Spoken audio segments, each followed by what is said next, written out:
I said thanks and also Namas Sarvebhyah Shubha Sayam.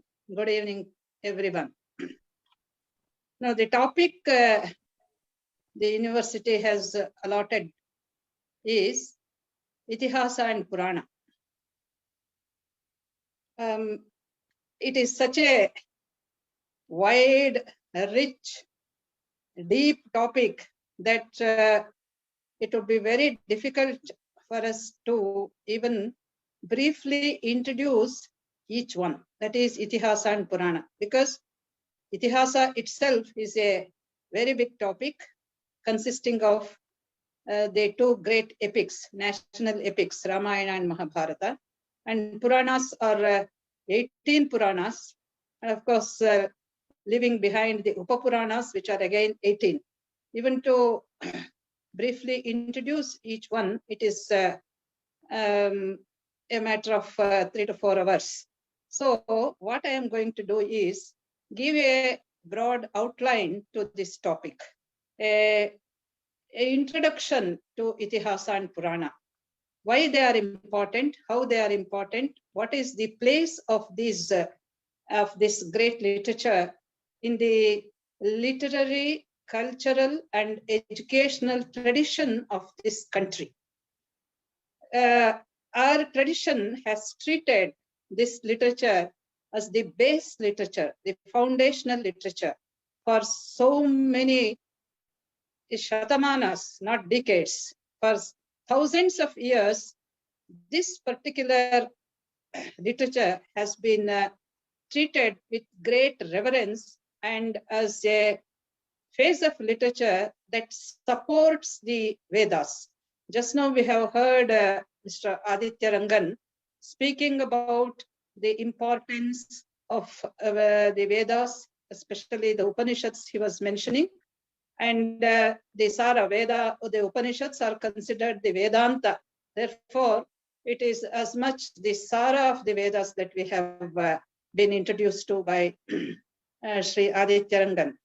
Now, I am going to take up the next phase of literature, which is highly revered and considered very, very important in our tradition, in our cultural tradition. Now, in ancient times, 14 Vidyasthanas were considered. Vidyasthana means there is sources of knowledge. 14, sometimes it is given as 18. Now, we have to understand the importance of these Itihasas and Puranas when you understand the place given to these in the 14 Vidyasthanas. Now, let me tell you what these 14 Vidyasthanas are. 14 Vidyasthanas are, you see, there are very many. Ashtadasha Puranani.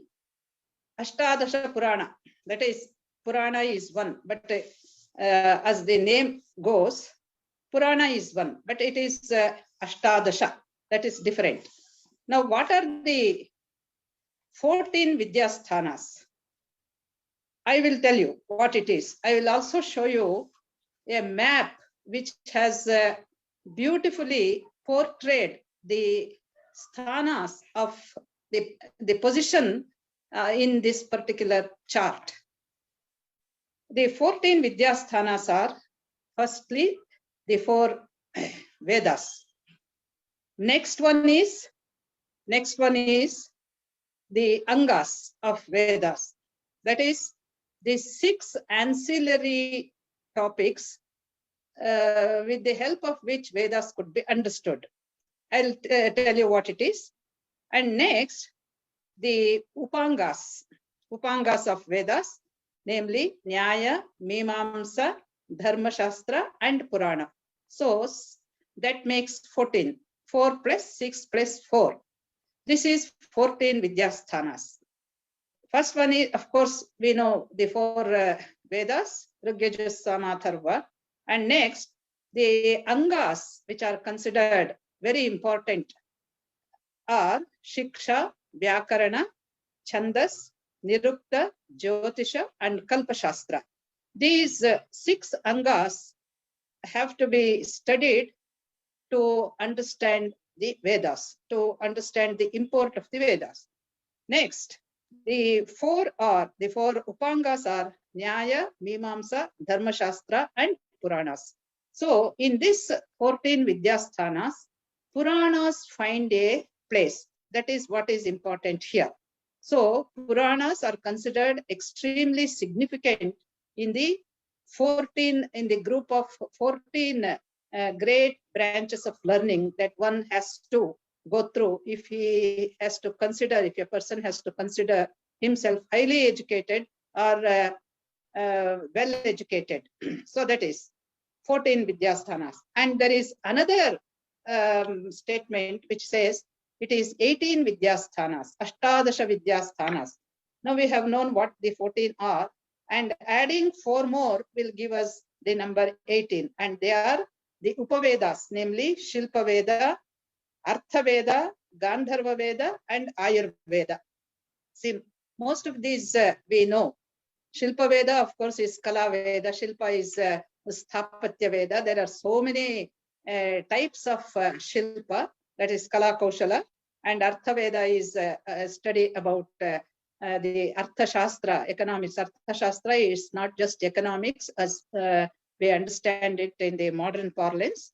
It is the statecraft, it is social sciences, it is political administration, and also Arthashastra, the economics, the well-being as such of the people, that which studies and also applies. Military science also is understood by Arthaveda.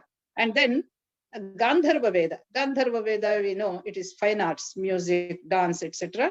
And Ayurveda is a very well-known term which we all understand. It is medical sciences. There are so many ways of helping a human being overcome his illness. That is Ayurveda. Ayurveda, that is also Veda. So everything, these Upavedas are named Veda. Shilpa Veda, Artha Veda, Gandharva Veda, and Ayurveda. So why this word Veda is used again and again? We should understand that Veda is knowledge. Veda is skill. Veda is understanding. Veda is delving deep into the system of, you see, the great system of the universe, so that we know many things about this wonderful structure in which we are living. So this is, Veda means in general knowledge, and therefore all these arts and crafts and other sciences, the Kavya, Shastra, everything is known as Veda in general. That is how we understand it. So whatever you consider, whether it is 14 Vidyasthanas or 18 Vidyasthanas, Puranas find a name, find a significant position. Now, here is a map of this grand learning. We can call this grand learning, namely Ashtadasha Vidyasthana. I'll just show this. I don't know how clear it would be. Anyway, I'll show this. Somebody has made a beautiful map of it, and each one is allotted its slot. In the center is Omkara, and in the 4 corners we have the 4 Vedas, etc. And then the Shadangas, that is Shiksha, Vyakarana, Chanda, and then comes the other Vedas. So Purana, Dharma Shastra, etc. So from a very early time, our people have understood the importance of all these sciences. See, to say that people have understood the importance, it also shows how learned, how evolved, how educated they were, both in mind and spirit. That is very important. Is to put it in a nutshell, Bharata, as the very term Bharata, Ha means Prakasha, Rata means that which is interested, that which is dwelling in Bha Prakasha, that is light. So we are a educational civilization. We have valued education, we have valued Gnana, we have valued wisdom. As the Bhagavad Gita says, Nahi Jnanena Sadrusham Pavitramiha Vidyate. nothing is more sacred than knowledge itself. So we have valued knowledge, and all those shastras, all those you see branches of knowledge which help us to remove the veil of ignorance, that is considered very important. And our people from a very long time have understood the importance of these shastras. This is one thing.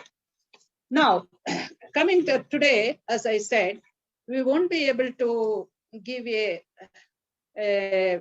detailed explanation of this particular topic we have chosen. I can only give a brief introduction to this, I said. So now let us take Itihasa, because the topic mentions Itihasa first. Now, what is Itihasa? Normally, we understand in our languages, like in Kannada and other languages, Itihasa means history, Charitre. Itihasa is considered history. Of course, it is history, but not just history. It is Itihasa. It is understood as Itihasa. I'll tell you why it is not just history. Itihasa is the way it is understood. It was thus understood. It was there thus. Itihasa. So now, Ramayana is considered a work on Itihasa. Now, do you have only Charitra? You have only Itihasa in it, only chronology, the listing of the dynasty, the solar dynasty in which Sri Ramachandra Prabhu was born? No, it has many, many other things. In fact, it is the source of all literary, spiritual knowledge that emanated in this country. Therefore, Itihasa, though it means Charitra, history, it's not just that. It means much more. And that is why there is a statement in the Mahabharata, Itihasa Puranabhyam Vedartham Samupa Brahmayet. That is, by the help of Itihasas and Puranas, the Vedartha has to be explained, has to be understood. It has to be significantly detailed out. Otherwise, we won't understand. And there is the statement further says, the Veda is afraid of people who have no knowledge of Itihasa and Purana, because Mamayam Praharishyati, because they will misunderstand me. They will hit me. They will not understand the significance, the import, the essence of Vedas. Therefore, a knowledge of Itihasa and Purana is very, very essential in order to understand the Vedartha. This is how the importance, the significance of Itihasa and Purana is detailed out in Mahabharata itself. Now, Valmiki Ramayana. Now, when we say Ramayana and Mahabharata, we have to be careful in mentioning which Ramayana, because we have thousands of Ramayana, Ramayanas in this country. We are, of course, it's a very detailed topic. We have Jaina Ramayanas, we have Pampara, that is Bauddha Ramayana, we have the Janapada Ramayana, and in Sanskrit itself, we have Ananda Ramayana, Adbhuta Ramayana, etc. There are so many Sanskrit Ramayanas. Therefore, when you say Itihasa, Ramayana is a work of Itihasa, what we have to understand is Valmiki Ramayana. This is very, very essential, because if we don't, we'll end up in so many difficulties, because very recently also Ramayanas are written. So when you say Itihasa Puranabhyam Vedartham Samupa Brahmayet, what is meant, which Ramayana is meant is Valmiki Ramayana. That you should be clear about. Not that the other Ramayanas are do not give any knowledge or which does not help us, but they are not significant. That is what is understood. And next, Mahabharata. Mahabharata is Mahatvat Bharavatvacha Mahabharata Muchate. This is the simple understanding of this very word Mahabharata. And you see how it is understood, this how it is interpreted. It is very great. It is it's a work of great dignity. It's a work of weight. It's voluminous. It is deep. Mahatvat Bharavatvacha, both in guna and gatra. That is quality and quantity. It is very big. That is why it is known as Mahabharata. And Mahabharata is also Itihasa because it gives the history, of course, along with the other information that is required, the history of the lunar race. If Ramayana deals with the kings, the genealogy of the solar race, Mahabharata deals with the kings of the lunar race. And Pandavas, Krishna himself today is considered with all the marine archaeological findings that our own great archaeologist, Dr. S.R. Rao, was able to unearth. Krishna himself is considered a historical person. That is, it is not just mythology which can be brushed aside, saying that it is only the imagination, the fantastic stories written by these great rishis. No, it is not so. They are historical works. Now, when you say they are historical works, itihasas, you can also see, one can question us. Is everything written in Mahabharata and Ramayana historical?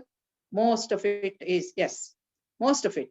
And there are certain descriptions which may be fantastic, which may be great, is a piece of imagination. But the story as such, and most of it is historical. I am not going to it. It has been very vastly discussed, very deeply discussed subject. Anyway, today we have come to the understanding with the technology, the help of the technology, that both Ramayana and Mahabharata, Rama and Krishna are historical figures. So in a very simple way, you can say that these two are itihasas, charitras. That is what is meant. You have the Ramasetu, which has been found and mentioned in the Ramayana, and also Krishna, Dwaraka, the event Dwaraka was found in the Western Sea, so near Dwaraka. Therefore, I will not go into all those things. I am just mentioning to bring home the point, to support the point that they are itihasas. It's not just a matter of fantasy. It's not just imagination. These two are great itihasa works. That is one thing. Now, why I said I won't be able to do justice to this huge topic today, and giving only a small, you see, small details about it. See, Ramayana is 24,000 verses. It is considered the Upabrahmana, that is the enlargement or the expansion of the Gayatri Mantra, the letters of the Gayatri Mantra, which is 24. So it is known as Chaturvimshati Sahasri. The Gayatri Mantra consists of 24 letters, and Ramayana has 24,000 letters, 24,000 sargas. Therefore, Chaturvimshati Sahasri, it is known as. And in the Mahabharata is Shatasahasri Samhita. Shatasahasri Samhita means that is 1 lakh verses. That has got 24,000 and this has got 1 lakh verses. And Mahabharata has undergone stages of development. That is also there. It was considered Jaya first. The very first verse, Tato Jayamudirayet, Devim Saraswati Chaiva Tato Jayamudirayet, is a statement which is found in the that is the Mangala Shloka of Mahabharata. So Devim Saraswati Tato Jayamudi. Jaya was the first one, and later it was named as Bharata Samhita, and the last name after its full enlargement is Mahabharata. So it is also accepted that Jaya, Bharata Samhita and Mahabharata are the 3 names that the Mahabharata acquired from time to time.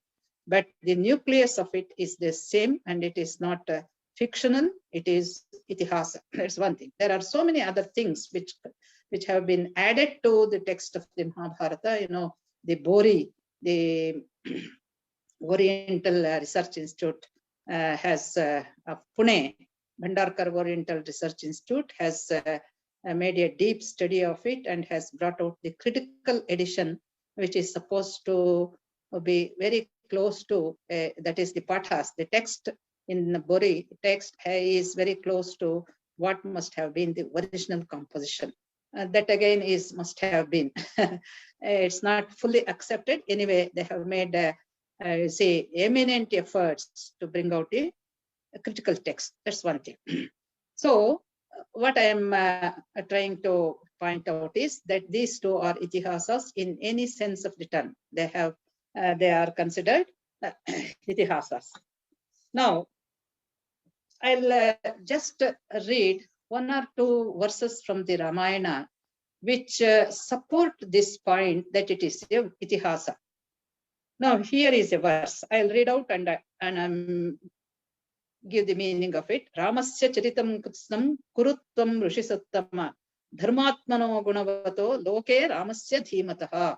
Both the points mentioned here are supporting that it is itihasa. See, Brahma is supposed to have arrived to Valmiki's ashrama when he was perplexed as to why he was able to give that Manishada Pratishtham, etc. verse, which was so different from the Vedic Chandas. And he was really astonished, and he himself did not know. So when he was deeply involved, as he pondering over this fact, Brahma himself arrived and he supported and he inspired him to continue with this story of Rama. When because earlier he had already requested Narada to give him the story of a person who is very, very great. So he had told the brief story of Rama. And now, after listening to the story presented to him by Narada Maharshi, he goes to his Madhyandhika, and there he comes out with this great verse, Manishada, which happens to be the very first pronunciation by a rishi in a different chandas, so Anushtup chandas. So when he was brooding over this fact, he is told by Brahma, Ramasya charitam kritsnam kuruttam rishisattama. Oh, great seer, you write the charita, that is the history, that is, as you call, itihasa of Rama. Dharmatmano gunavato loke ramasya dhimataha. And Rama is not a character from any other world. Loke, this world, loke ramasya dhimataha. I'm making very brief statements. That is one thing. And there is another statement which is also supports what I am presenting. Rahasyancha prakashancha yadvruttam tasya dhimataha vaidehyashchaiva yadvruttam prakasham yadivaraha. Not only Rama's story, but you should also give Vaidehyaha charitam. Vaidehyaha vruttam. Vruttam is again the information about her. That is the charita of Vaidehi. Sitaya's charita. In fact, Ramayana is praised as Sitaya's charitam mahat. That is the great story of Sita, the itihasa of Sita. So the portrayal of Sita's character, Sita's life itself is Ramayana, they say. So this is itihasa. Now, it was such a wonderful work that it became the adhara, that is the source literature for the entire Bharatiya literature after its composition. We all know that the first literary works that most of the later languages created for themselves are based on Ramayana. You take any language for that matter. Just give you one example. For instance, you have in Pampa Bharata, it is based on Mahabharata, of course, and you have other Ramayanas also. And similarly, you have Tulsi Ramayana and many, many others in Bengali you have a Ramayana, in Odissi you have a Ramayana, Telugu Ramayana is very well known, and you have Kamba Ramayana in Tamil. So most of the Mahakavyas, which are considered very great classical pieces of literature, they were composed based on the Ramayana of Valmiki. Therefore, Valmiki Ramayana is the most important one. That is, even as it is the literary base for the entire literature that got developed in Bharat. That's one thing. And with this small understanding, we'll go off about Ramayana. We proceed further to Mahabharata. Now, because I want to introduce Purana also. Mahabharata, I won't be able to give you much because Mahabharata itself, even a very introduction itself takes a lot of time, which I don't have. Therefore, I won't deal with that. Mahabharata is Shatasahasri Samhita, and it is the greatest work ever produced, literary work ever produced on the face of the earth. It is considered so many times more than in the Greek epics, Iliad and Odyssey put together. Therefore, it's not so easy to deal with any aspect of the Mahabharata just in a few minutes. But I'll indicate the importance of the Mahabharata by just giving one or two small say anecdotes. Peter Brook, a French filmmaker, I suppose most of you know about it. He made a teleserial for the French television based on Mahabharata. What he did? He had selected characters from different countries.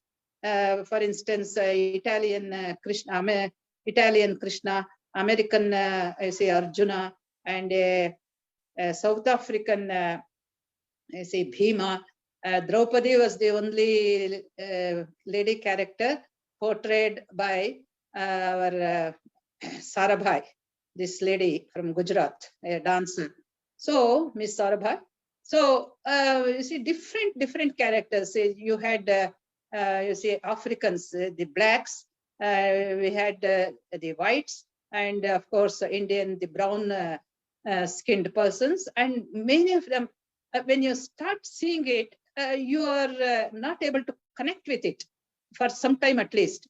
He portrayed only the core story, the Kurupandava story, not the other stories. Mahakhyana, see, the Mahabharata consists of two lines of story, the Mahakhyana and the Upakhyanas. Mahakhyana deals with the Kurupandava story mainly, that is from their genealogy, etc. And the Upakhyanas give the other aspect of the world. Very beautiful stories, extremely deep, extremely meaningful, and extremely important ones we have.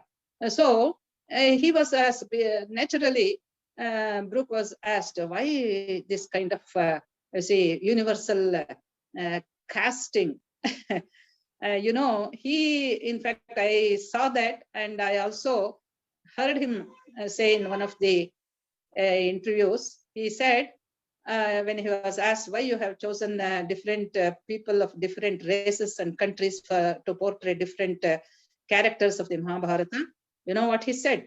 He said, see, Mahabharata is a universal epic as I understand. Duryodhanaya, Bhima, Dharmaraya, Krishna, Draupadi, they are not just restricted to one race, one time, one country.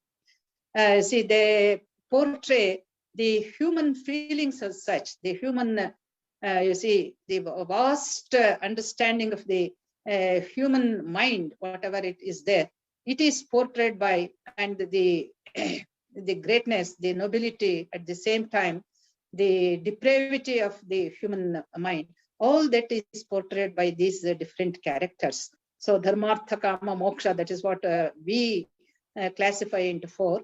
And these characters, they portray the different, you see, aspirations, the different feelings, the different emotions of all people. They are not just restricted to one country. Therefore, in order to bring out that particular point, I have chosen characters from different countries and different races, he said. It was quite justifiable. And I remember, see, first we could not connect. Anybody wouldn't connect with that. But later, as the story moved, we could. It was not very difficult for us to understand the story as portrayed by him. Of course, he was making only 13 episodes or so. Therefore, he did not take into consideration many of the Upakhyanas. But the Mahakhyana was portrayed from the Adi Parva up to the end. So that is, so Mahabharata is very vast, very deep, and Mahabharata is the is the epitome of the Indian social, spiritual, and the historical life of the people. It's not just one thing, and you have so many beautiful incidents which bring out the multifaceted mind, the highly developed spirit of India. Therefore, it is not easy here to take into consideration. In fact, we can arrange for 3 or 4 lectures on Mahabharata itself, even to make a very simple understanding of the great text. Therefore, Mahabharata, as the text itself says, everything is here, and what is not here cannot be found elsewhere. So vast it is, and that is why in Sanskrit literature they say Vyasochistam Jagat Sarvam. So everything is the other poets, they could take up from whatever is left over by Vyasa. Vyasochistam Jagat Sarvam. That is what is. That is how the greatness, the importance, and also the adhara of Mahabharata is understood. And it is Param Kavinam Adharam. Both these great epics, they have been the source works for the later poets. So Mahabharata deserves a much better dealing in terms of explanation and understanding than what you can say here. Therefore, I leave it there and come to the Puranas. Why I am laying more stress on Puranas today in this topic is, in this session is, at least we know the Itihasas, Ramayana and Mahabharata to some extent. The TV serials have made the stories of Ramayana and Mahabharata very popular, and the characters are very popular. We know something at least. From young ones to the old people, most of them have watched these great stories, and they have understood a bit of these great national epics. But the Puranas are the most misunderstood literature from the entire Indian great literary tradition. Puranas. They say, don't start your Purana. See, this is how we don't respect Puranas. In fact, Purana means something old, which is not necessary, which is unnecessary right now. And they are saying something which is totally out of place. This is the understanding of Puranas. It is not. Purana is extremely important, and that forms the most significant phase of Indian literature. In fact, as the statement made earlier makes it clear, Puranas, the understanding of the Puranas is extremely important, extremely essential and helpful in understanding the spiritual knowledge also. To make yourself spiritually well developed, you should understand Purana stories. So that is the meaning of what I said, Purana, Itihasa Purana Bhyam Vedartham Samukha Brahmayet. Now, coming to the physical details of the Purana literature. Now, what is Purana? What is Purana? I told Purana and Itihasa, they are very important. Now, Itihasa is in a loose way, it is history, it is Charita, Itihasa. Now, how is Purana, the word understood? Pura apinavam Puranam. Even in ancient times, it was new. Pura apinavam Puranam. So, it is given importance. So, it was there then. It was considered very new. Maybe it is old now, but then it was new. Therefore, from that point of view, you have to study. That is one thing. And there is Pura Paramparam Vashti Puranam. There is another explanation of the term Purana.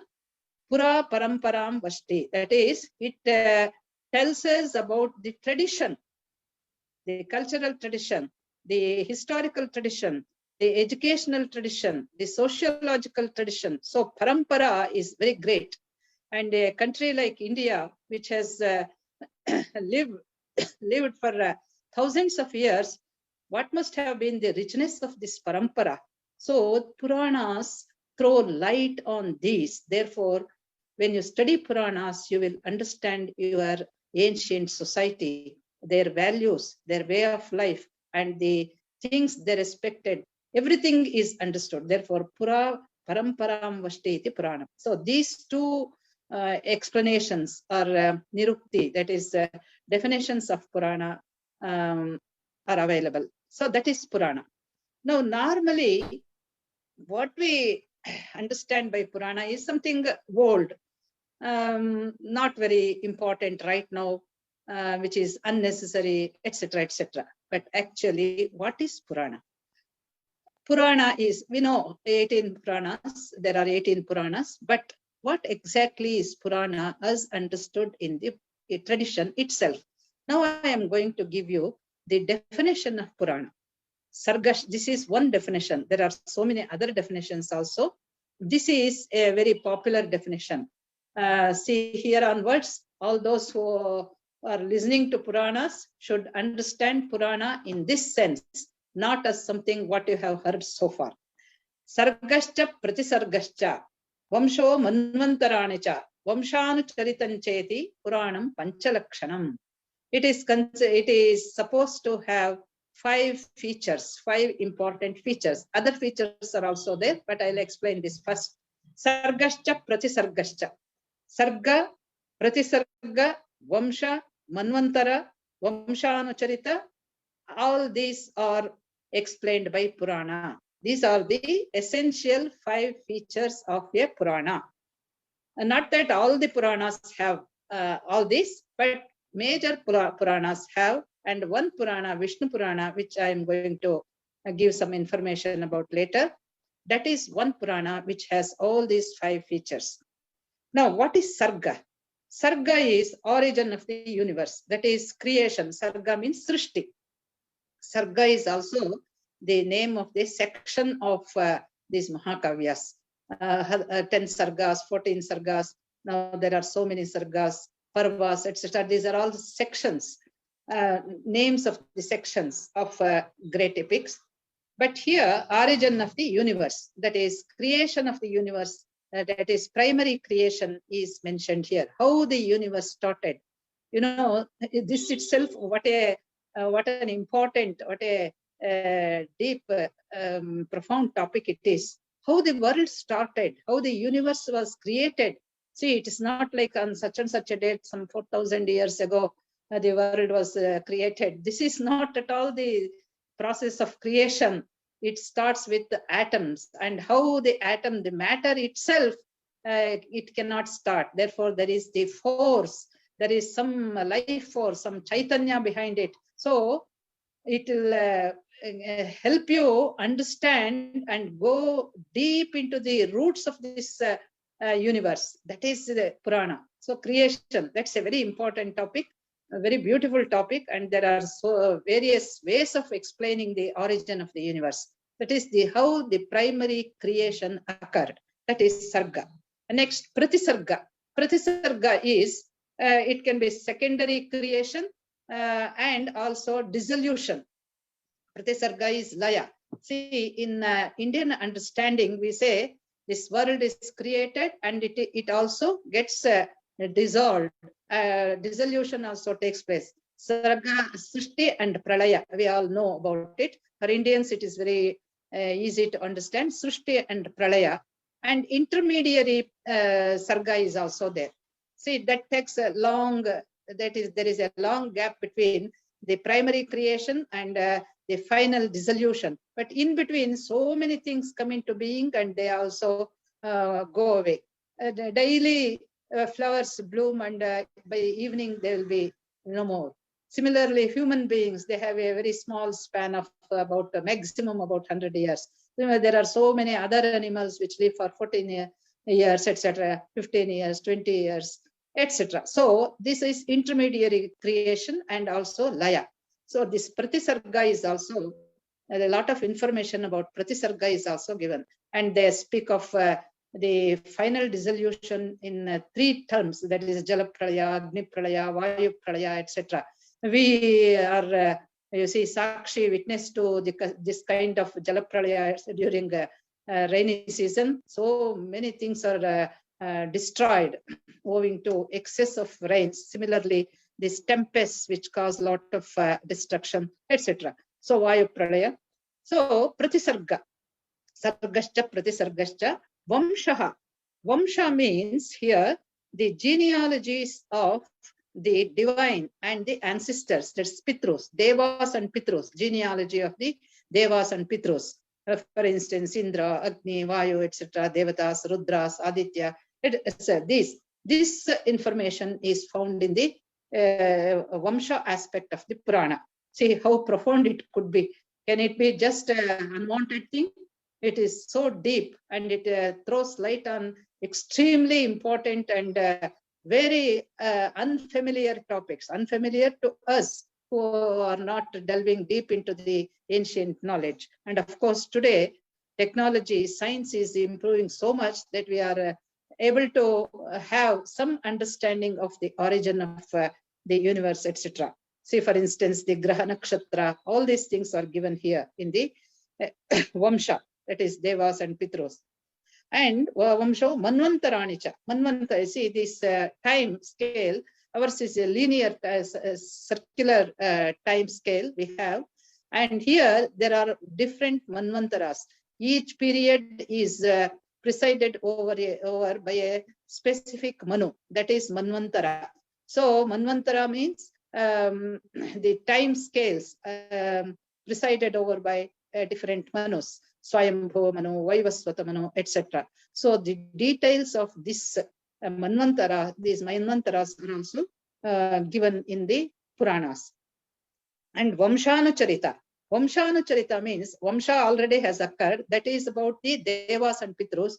And Vamshanucharita means the genealogy of the solar and the lunar dynasties. It's a genealogy of the solar and the lunar kings. See, we have 2 great lines of kings in our country.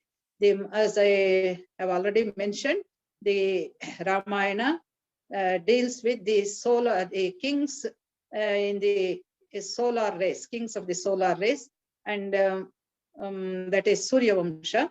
And here in Mahabharata, the kings belonging to the Chandra Vamsha are dealt with. Therefore, this is what is there. So you have actually, there is so much of history starting from Arjuna.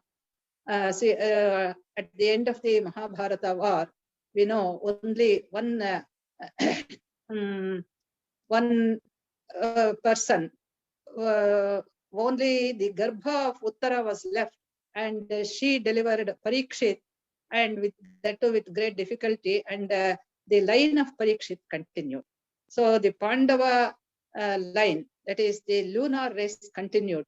And in the Brihat Katha and other stories, we have the great Udayana, the hero of the story of Swapnamasa and other.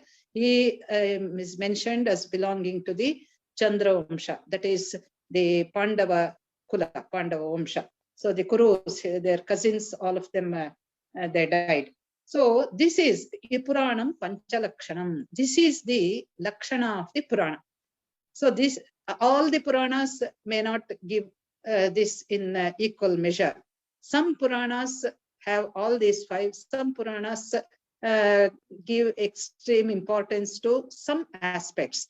So now Vishnu Purana is one great Purana which is extremely important. Now, it is not just genealogy, it is not just Manvantara, but what I want to bring to your attention is, see, Vishnu Purana is a very important Purana because it is extremely cohesive in its arrangement, and it also deals with many other stories in addition to the Krishna stories. Now, that's a very different subject, but what I am trying to portray is how the spirit of, you see, patriotism, the spirit of Rashtra Bhakti, the understanding of this sacred land as a very, very dear piece of land, namely Rashtra, Bharatam Rashtram, how it is understood in the Vishnu Purana. It is very old. It is very old, and in this Purana itself, how the boundaries of this sacred land are set. All of you are familiar with this important verse, Uttaram yat samudrasya himadreschaiva dakshinam bharatam tad varshamahu bharati yatra santatihi. See, this is one verse from the Vishnu Purana which defines, which sets the boundaries of this great country. Uttaram yat samudrasya. Samudra is at the bottom, tip, south, and all that country which is to the north of the Samudra and down the Himadri is this vast country is known as Bharata, this sacred land. This was our DD's Ghoshawakya montage verse, but later when Congress took over, they dropped it. So we don't want our ancient great things to be, you see, helping us, inspiring us, and understanding so that we can understand our roots. So this is one thing. The Uttaram Samudra, so many people know about it. In fact, that is the first reference we have regarding the geographical boundaries of this great country. Don't think that this country was born in 1947 or after the British. Many people who have no understanding of the Purana literature, of Ramayana, of Mahabharata, they say that this country was unified by the British or the previous Mughals and others who ruled this country. Exactly, it is absolutely bunkum. It cannot be accepted. You have a lot of information about it. Of course, we were subdued by many others, but that does not mean that you should say count down, denigrate the importance of this sacred land. And there is such a patriotic spirit, a kind of devotional attachment to this sacred land. In this work, there is a verse which says, Atra janma sahasranam sahasrairapi sattama kadachil labhate jantur manushyam punya sanchayat. Even to be born as a person, a human being in this country, it is very difficult. One has to be extremely meritorious to be born in this country. So says this Vishnu Purana. And it is also admired by the Devas. Not only the human beings are meritorious to be born, they have to be meritorious. Even the Devas, the gods, they have an eye on this country. Gayanti Devah Kila Gitakani, Dhanyastute Bharata Bhumi Bhage, Sarga Pavargaspada Marga Bhute, Bhavanti Bhuyaha Purushasratvat. So this term Bharata is very ancient, and we should rename our country as Bharata. Of course, we use it, but we don't make it a compulsory point. We use the other words also, but Bharata is closely connected with the historical, philosophical, and literary traditions of this country. Therefore, this is Bharata.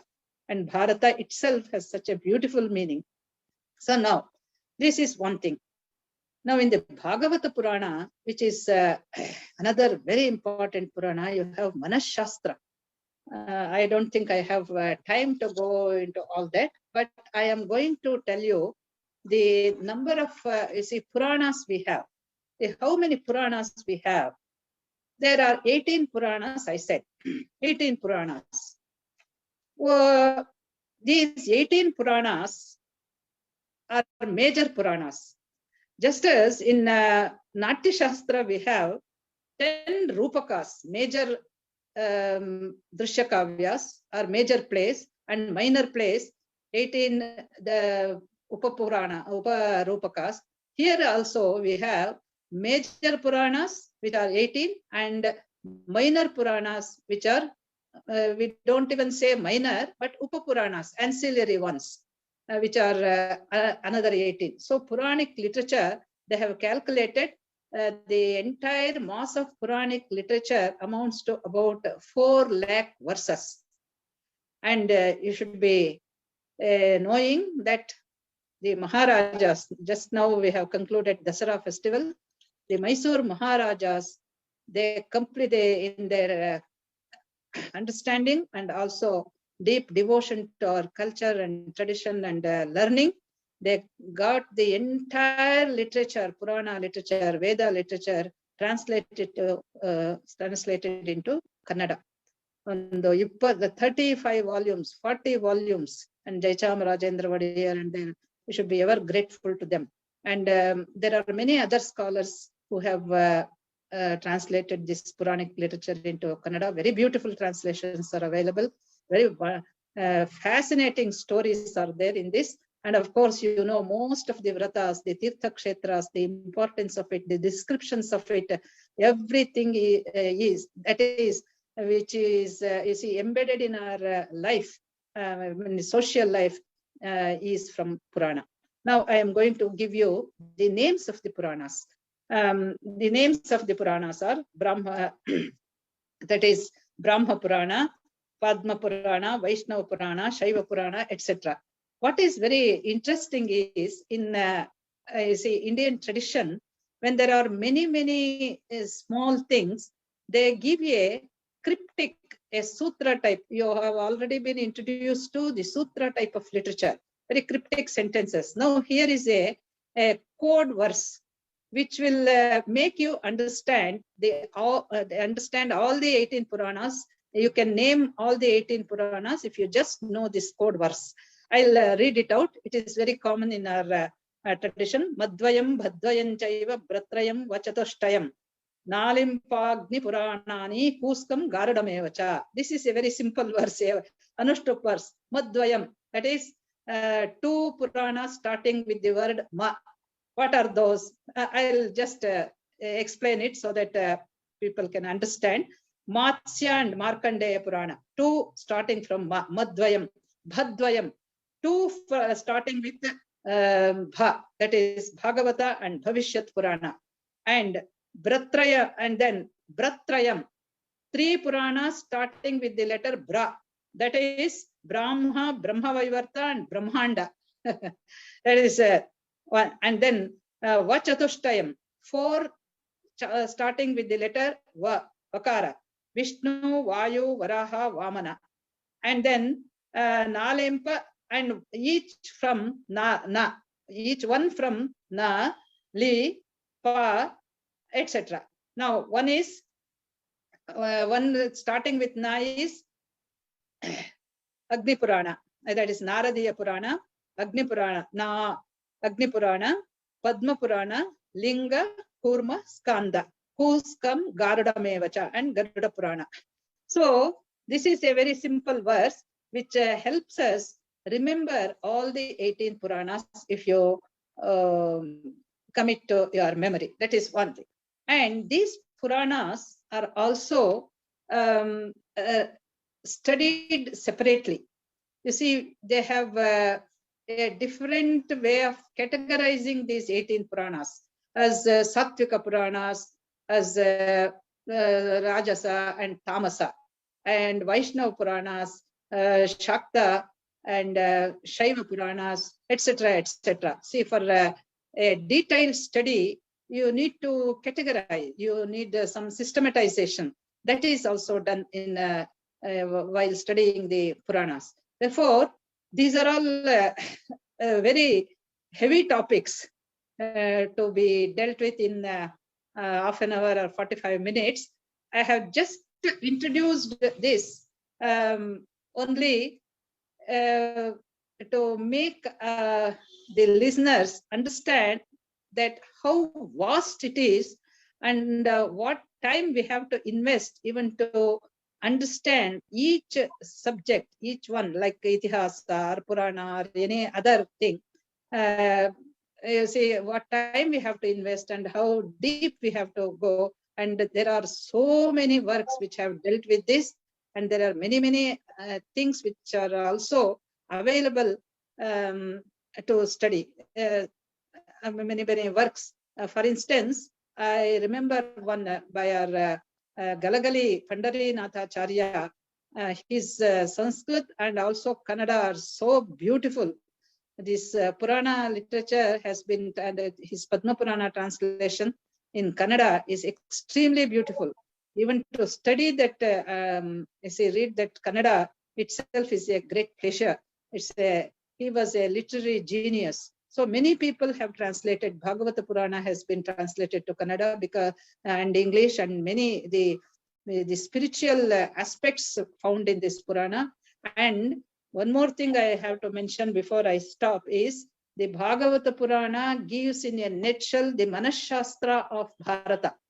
Manashastra is nothing but Tattva Shastra. It is Yoga Shastra. And the Bhagavata Purana gives the Manashastra of Bharata. You see, the Manashastra in India goes up to the level of spirit, that is soul. Atma manasa sanyujjate manaha indriyena indriyamarthena tadaha pratyaksham. So we don't stop at the level of manas, but it is beyond something. Manas itself is considered the instrument for something else. That is the agent, Atma. So it's very deep. And Western literature, Western Manashastra, psychology has not so far accepted something beyond Manas, though they accept levels of mind, the conscious, subconscious, superconscious, etc., etc. But the something beyond that, that is para, that is not accepted. Para. in our country, something is beyond Manas, and Manas is only the instrument dwara for something else which is known as dwari. So I think I have just given a very brief. I myself am not satisfied with this, but I can't help it. We can take up each subject for a detailed study. For instance, Ramayana itself. For instance, Ramayana is considered the Adhyatma Shastra also. And the Charitra also in the physical sense. So these layers and the interpretations and the significance, the literary beauty, these things are to be studied, and people are studying in their capacities as literary, in their capacity as a student of literature, as philosophy, etc. But a university like Wellness University, which has taken up this work so seriously, which is introducing the ancient literature starting from the Vedas. It is a great work, and I have great appreciation for this university's level of thinking. So let me stop here. We can proceed on these lines later also, and knowing more about this, because as I mentioned, it is very profound. And today I could only give a very brief introduction to Itihasa and Purana. And anyway, I am happy about it. At least I could introduce. And I am extremely grateful to this university, the management, which has given me this opportunity to be sharing my little knowledge. And it's a respect and reverence I have to this literature with you. So thank you so much.